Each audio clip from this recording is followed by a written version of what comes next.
తెలంగాణలో group 1 selection ప్రక్రియకు break పడింది. నియామకాలపై హైకోర్టులో కీలక ఆదేశాలు ఇచ్చింది. విచారణ పూర్తయ్యే వరకు నియామక పత్రాలు ఇవ్వొద్దని సూచించింది. దీంతో ఎంపికైన అభ్యర్థుల్లో ఆందోళన నెలకొంది.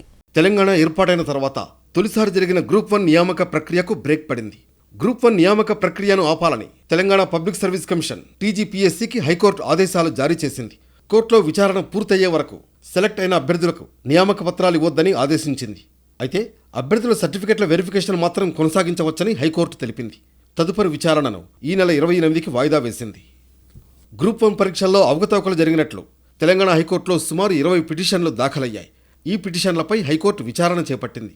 కేసు విచారణ పూర్తయ్యే వరకు ఎంపికైన అభ్యర్థులకు నియామక పత్రాలు ఇవ్వొద్దని టీజీపీఎస్సీని ఆదేశించింది. గ్రూప్ 1పై తెలంగాణలో రాజకీయ దుమారం నడుస్తోంది. హాల్ టికెట్ల దగ్గర నుంచి పేపర్ కరెక్షన్ వరకు ప్రతి దాంట్లోనూ పెద్ద స్కామ్ జరిగిందంటూ టీజీపీఎస్సీపై పలువురు నేతలు తీవ్ర విమర్శలు గుప్పించారు. కోట్ల రూపాయల స్కామ్ జరిగిందని ఆరోపించారు. పరీక్ష రాయని 10 మందికి ఫలితాలు ఎలా వచ్చాయని ప్రశ్నించారు.